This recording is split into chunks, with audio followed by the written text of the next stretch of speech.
जिनागम में इन बातों का भी उल्लेख है। आचार्य सोमदेव सूर्यकृत एक बड़ा ग्रंथ है नीति वाक्यामृतम, उसका एक अधिकार है अर्थ समुद्देश। मैं समझता हूँ फाइनेंशियल मैनेजमेंट का बहुत बड़ा आधार है, उसमें बहुत सारे सूत्र हैं। मैं सभी व्यवसाय जगत में कार्य करने वाले और उस क्षेत्र में आगे बढ़ने वाले खासकर युवाओं से उसके संदर्भ की 4 बातें आपसे कहूँगा। पहले भी मैंने अपने प्रवचनों और शंका समाधान के माध्यम से ये बात कही है, आज तुम्हारे सवाल के माध्यम से भी मैं कहना चाहूँगा। सबसे पहला काम, ओवर एस्टिमेट बिजनेस कभी मत करो। जितनी चादर उतनी पैर। आज के युवा इसी कारण परेशान हैं कि सब ओवर एस्टिमेट काम कर रहे हैं, क्षमता से बड़ा, और बड़े बड़े कंसल्टेंट सब्ज बाग दिखाते हैं भांति भांति के, और वे उनके सब्ज बागों में फंसते हैं और उलझ करके रह जाते हैं। ये बात सदैव ध्यान में रखना कि हर चीज़ कैलकुलेशन से नहीं चलती। वो यदि फेल हो जाए तो कई बार लेने का देना पड़ जाता है। मैं एक ऐसे युवक को जानता हूँ जिनका कपड़े की प्रोसेसिंग का बड़ा काम था। 4 भाइयों का परिवार। पिता ने 3 भाई को रनिंग फैक्ट्री दी और चौथे को कुछ कैश दिया और एक प्रॉपर्टी दी, यह कहकर कि तुम्हारे पास योग्यता है, तुम कर लोगे, अनुभव है, तुम कर लोगे। निश्चित उसके पास अनुभव था, योग्यता भी थी, पर उसके मन में एक महत्वाकांक्षा जगी कि मुझे बड़ा काम करना है। उसने जापान से 40 करोड़ की मशीन उठा ली। उसके पिता ने उसे कुल 7 करोड़ दिया था। 40 करोड़ बैंक से फाइनेंस कराया। 3 महीने में पूरी फैक्ट्री को सेट कर दिया, पर पॉल्यूशन का क्लियरेंस लेने में 4 बरस लग गए। 40 करोड़ के ब्याज में वो दब गया। लाखों का दान करने में तत्पर रहने वाला व्यक्ति 10-5 हज़ार के लिए भी मोहताज हो गया। वो आके कहता है कि अगर मैं कुछ नहीं करता, केवल ट्रेडिंग करता, तो इससे कई गुना कमा लेता। ऐसा एक नहीं, अनेक प्रसंग है। तो मैं युवाओं से ये कहूँगा, आज सुबह भी कहा था, एक एक करके 1000 सीढ़ी चढ़ो, एक साथ 100 सीढ़ी चढ़ने की कोशिश कभी मत करो। आजकल लोग चाहते हैं इंस्टेंट, नहीं, साफ लिखा है ओवर एस्टिमेट काम नहीं करना। दूसरा, कर्जदार को कर्ज मत देना। जो कर्ज से लदा है वो तुम्हें कितने भी ब्याज का प्रलोभन दे, तुम उसको पैसा मत देना। उसको पैसा देने का मतलब डूबते हुए जहाज पर सवार होना। वो खुद डूबेगा और तुम्हें भी डुबा के छोड़ेगा। कभी मत देना। अक्सर लोग प्रलोभन में फंसते हैं। जो तुमसे मोटी रकम ब्याज में देने को तैयार हो वो सही व्यापारी है ही नहीं। कहावत है, बनिया ब्याज लेता है, ब्याज देता नहीं है। ब्याज दे रहा है तो सही बनिया नहीं है। उसको कभी देना मत। दो तो ये मान के देना कि मैं खैरात दे रहा हूँ, पैसा आने वाला नहीं है। और मैं ऐसे बहुत लोगों को जानता हूँ जो ऐसे लोगों के चक्कर में फंसकर अपनी सारी जमा पूंजी गंवा बैठे। और लोगों के पास तो गए सो गए, चिट फंड की जितनी कंपनियां हैं वो भी यही करती। इसका निषेध किया। तीसरी बात, ओवर बर्डन काम मत करो।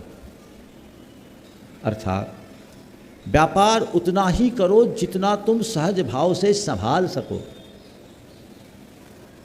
अगर व्यापार इस तरह का हो गया कि तुम जकड़न का अनुभव करो, अपने रोटी खाने का भी वक्त न निकाल पाओ, शरीर के स्वास्थ्य को भी न संभाल पाओ, मन की शांति को भी न बना पाओ, परिवार का प्रेम भी न बचा पाओ और धर्म कर्म के लिए भी समय न निकाल पाओ, ऐसा व्यापार करने का कोई औचित्य नहीं। व्यापार करो पर व्यापार को अपने ऊपर कभी हावी मत होने दो। सदैव व्यापार पर हावी रहो। ये बात उसमें। और चौथी जो बहुत महत्वपूर्ण बात है, मैं आप सबसे कहता हूँ, आप इसे अपनाना और अपने बच्चों को समझाना। लगातार नुकसान होने लगे तो निवेश रोक दो, ट्रांजैक्शन बंद कर दो। नुकसान पर नुकसान हो रहा है तो समझ लो अभी मेरा दिनमान सही नहीं है, इस समय मैं जो करूँगा वो गड्ढे में ही जाएगा, हाथ पर हाथ बांध कर रख दो। आप देखो जितने लोग दिवालिये होते हैं ना, उनके अंदर झांक कर देखोगे तो पाओगे कि वे उनमें ज़्यादातर लोग ऐसे मिलेंगे जिनको लॉस हुआ, वो लॉस कवर करने के चक्कर में बड़ा गेम खेले और लॉस कवर करते करते खुद ही कवर हो जाते। लिखा है, एक आध बार किसी पॉलिसी के गलत होने से नुकसान होना बड़ी बात नहीं है, लेकिन जहां हाथ डाल रहे हो नुकसान हो रहा है, जहां हाथ डाल रहे हो नुकसान हो रहा है, संभल जाओ, घर बैठ जाओ, भगवान का भजन करो। तो इन बातों को अगर अपना लिया जाए तो बहुत कुछ आगे बढ़ सकते हैं। एक बात और कहना चाहूँगा, व्यापार करो, और व्यापार के दो मॉडल हैं, एक पारंपरिक व्यापार और एक नया व्यापार। सबसे पहले व्यक्ति को अपने पारंपरिक व्यापार में सहभागिता देकर अपने पुण्य की परीक्षा करनी चाहिए। अगर मैं अपने पारंपरिक व्यापार में सफल हो रहा हूँ, उसमें हाथ बटा रहा हूँ, तो इसका मतलब मैं कहीं भी कुछ कर सकता हूँ, इससे आपका कॉन्फिडेंस लेवल भी बढ़ेगा। फिर धीरे धीरे धीरे धीरे नई दिशा में जाइए। और एक बात और ध्यान में रखने का है, बिजनेस के दो मॉडल हैं, पारंपरिक व्यापार के और नए व्यापार के। नए व्यापार करने वालों में 10% लोग भी सफलीभूत नहीं होते, थोड़े ही लोग होते हैं। और पारंपरिक व्यापार में लगभग सभी सफल होते हैं, वे ही विफल होते हैं जिनकी नीति या नियत गलत होती है। तो पारंपरिक व्यवसाय के प्रति लगाव होना चाहिए और उसमें भी नए विस्तार का प्रयत्न करना चाहिए। आजकल के बच्चों में एक बात देखने में मिलती है, पापा हम आपके बिजनेस में शामिल नहीं होना चाहते, हमें अलग करना, हमें अपना करना है। और कई कर्म फूटे ऐसे होते हैं जो माँ बाप के पैसे को डुबा के वाकिफ फिर उन्हीं के पास आके बैठते हैं। होता है, अभी भी इस सभा में पूछेंगे तो ज़्यादा बच्चों की यही बात आएगी, आपका काम नहीं, आपसे अलग करेंगे। अरे बाप से अलग होकर जाओगे कहाँ? शुरुआत यहाँ से करो, फिर विस्तार करो, तो ये सबसे अच्छा रास्ता है। बने बनाए ट्रैक पर गाड़ी दौड़ाना बड़ा आसान है, नए ट्रैक चला बनाकर गाड़ी बनाने में सारा समय ट्रैक जमाने में लग जाएगा। इसलिए इन बातों को आप समझिए, ये सब बातें हमारे शास्त्रों में हैं। अब आप लोगों को मुश्किल है कि पढ़ने का समय नहीं, तो तुम पढ़ने का समय नहीं निकाल सकते, मत निकालो, शंका समाधान सुनने का समय निकाल लो, एक साथ सब मिल जाएगा। और लाभ तो आपको मिल ही रहा है, यहाँ सब तरह के लोग आते हैं और काम करते हैं। बंधुओं, ये राज अभी आप सबके बीच है, मैं थोड़ा सा समय लूँगा। कल इससे बातचीत हुई, एक ऐसा युवा जो इतनी कम उम्र में भारत का सबसे बड़ा एंटरप्रेन्योर बनने का सौभाग्य प्राप्त किया, ऑटोमोबाइल। कल आपने इनका परिचय सुना। जब मैंने इसकी जर्नी की कहानी सुनी,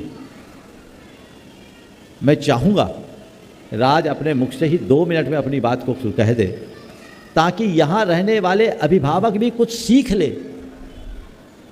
आप अपने बच्चों को जितनी लिबर्टी देंगे, बच्चा उतना कमज़ोर होगा, और बच्चे को जितना संघर्ष के लिए तैयार करोगे, बच्चा उतना मजबूत होगा। तुम 2 मिनट में अपनी छोटी सी कहानी सुना दो, दादाजी वाला, पिताजी वाला, बताओ। नमोस्तु गुरुदेव। बहुत ध्यान से सुनिए। हाँ, तो बंधुओं, मेरी उम्र करीब 12 वर्ष की थी और उस समय घर वालों ने साइकिल दिया था आवागमन के लिए। और सभी को सहज पता है कि 12 वर्ष की उम्र में लाइसेंस नहीं होता है, और दूसरा एक चैलेंज होता है, कमाता नहीं है। अब मेरी 12 वर्ष की उम्र थी और पिताजी से हमने कहा कि पापा स्कूटी दे दो, चलाने को सक्षम है, हम चला लेंगे इसको। पिताजी ने कहा कि भाई तुम कमाते नहीं हो, तेल का पैसा कौन देगा, और दूसरा तुम्हारे पास लाइसेंस नहीं है, एक्सीडेंट कर दिए तो उस वक्त हमको साइकिल दिया गया। साइकिल से हम आते जाते थे। अब सोचा कि भाई इसको कैसे एफर्टलेस बनाया जाए, कैसे बिना पेडल लगाए आसानी से चलाया जा सके। आवश्यकता आविष्कार की जननी है, और जिज्ञासा का समाधान एक आविष्कार को जन्म देता है। हमारी जिज्ञासा थी कि कैसे इसको एफर्टलेस बनाया जाए, और हमने उसी साइकिल को इलेक्ट्रिक बनाया। बनाने के लिए वित्तीय सहायता जरूर चाहिए। हम बनिया हैं, जैन हैं, बचपन से बचत सिखाई जाती है। पहली बर्थडे से लेकर के 12वीं बर्थडे तक का जो भी बचत था, दिवाली का, इधर उधर का, करीब 28-30 हज़ार रुपये के आसपास इकट्ठा हुआ था। और बाद में जब हमने ज़रूरत आई तो बचत का उपयोग किया हमने उस साइकिल को इलेक्ट्रिक बनाने में।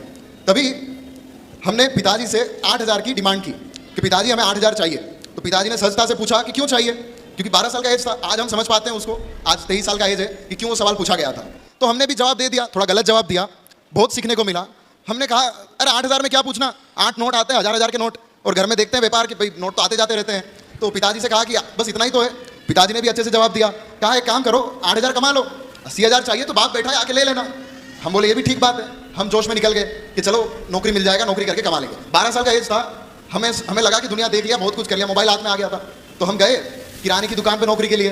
किराने की दुकान पे जब नौकरी के लिए गए, सवाल पूछा गया कि भाई 1 किलो दाल का अगर 100 रुपये है तो 1.5 किलो दाल का कितना होगा। तो हमने कहा भाई तुम्हारा सवाल ही गलत है, दाल तो लीटर में आना चाहिए। अब वो बताए कि भाई तुम नौकरी के काबिल नहीं हो, निकलो यहाँ से। हम गए कुछ और जगह, चाय का दुकान पे नौकरी मिला।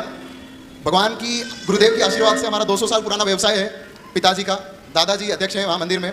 और गांव में नौकरी की तलाश करते हुए जाना एक अलग ही अनुभूति देता है। अब चाय वाले ने नौकरी दे दी 4,000 रुपये महीने की तनख्वाह में, सुबह 9 से रात के 9। अब घर जाके पिताजी को एकदम कड़क होकर बोले पापा आपका पैसा नहीं चाहिए, हमारा नौकरी सेट हो गया है। बच्चों ये ध्यान से सुनना आपके लिए। तो हम सोचते हैं कि भाई हमारा है, हम बोलते हैं साइकिल हमारी है, शर्ट हमारा है, पैंट हमारा है, बुक्स हमारे हैं, क्योंकि बुक के ऊपर आपका नाम लिखा रहता है। अब सभी के माता पिता अपनी लाइफ का सबसे बेस्ट कंट्रीब्यूशन देते हैं आपको पढ़ाने के लिए। हम सोचते हैं कि नहीं इनको ये दे दिया वो दे दिया। हमारे पिताजी ने हमें पढ़ाने के लिए बहुत अच्छे स्कूल में रखा था। तब करीब 2012-13 की बात है। सालाना फीस 1.5 लाख रुपए था, सिर्फ स्कूलिंग की फीस थी। और उसके तत्पश्चात दूसरे भी खर्चे होते हैं जब महंगी स्कूल में आप पढ़ाई करते हो। तो करीब पिताजी ने बताया कि 3-1 लाख रुपए तुम्हारा खर्चा है सालाना, तो महीने के हो गए 25,000। तो भाई जो तुम्हारी लायकात है, गुजराती में शब्द है लायकात, कि भाई जो तुम्हारी कैपेबिलिटी है वो है कमाने की क्या 4,000 रुपये। जब हम नौकरी की तलाश में गए, हमें पता भी नहीं था कि हमें कुछ मिलेगा नहीं मिलेगा। और पिताजी कितना खर्चा कर रहे हैं अपने पे, 25,000 रुपये हर महीने का। किसी के पिताजी 10,000 खर्चा कर रहे होंगे, किसी के पिताजी 5,000 खर्चा कर रहे होंगे। थोड़ा बहुत सेल्फ इवेल्यूएशन करना चाहिए हमें कि एक बार मन खोल के एक नौकरी की तलाश में जाएं आप, और पता लगा कि आपका अपना वैल्यू क्या है और आपके माता पिता आप पे कितना खर्च कर रहे हैं, समय, साधन और संसाधन। आपको पता चल जाएगा कि वो कितना हार्डवर्क करके आपको लाइफस्टाइल दे रहे हैं। उसके बाद जब पिताजी ने मना कहा, हमें समझ में आ गया। पिताजी ने कहा बेटा एक काम करो, बनिया है हम, 2 महीने तो तुम्हें लगेंगे 8,000 कमाने में, तो एक काम करो 2 महीने का फीस है 50,000 रुपये तुम्हारा, 25 और 25, तो 50 दे दो, बाकी तुम कमाओ जो कमाना है वो, हमें कोई दिक्कत नहीं है। हमारा सारा एंटरप्रेन्योरशिप ठंडा हो गया, ये जो युवा उद्यमी वाला था कि स्टार्टअप करेंगे, सब ठंडा हो गया।